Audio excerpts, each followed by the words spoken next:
జొన్నలను ఏపినప్పుడు అంట దాని లోపల ఉన్నది బయటపడాలి. అది తెల్లని పేలాలు. దేవునికి స్తోత్రం. తెల్లని పేలాలుగా మార్చబడిందా. జొన్న గింజ ఎంత, పేలాలు ఎంత ఉంటాయి? ఎంత పెద్ద ఏని చిన్న ఏనియా?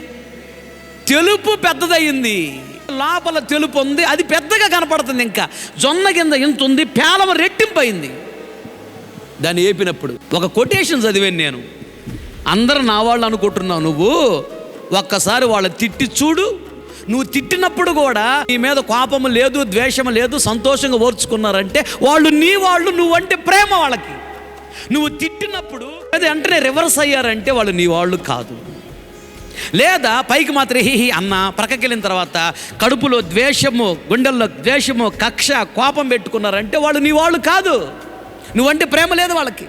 భక్తి గల సేవకులైనా విశ్వాసులైనా గద్దించినప్పుడు వాళ్ళలో జ్ఞానం ఎక్కువైద్దంట. భక్తి గల వారిని గద్దిస్తే వాళ్ళు ఇంకా భక్తిగా ఉంటారంట.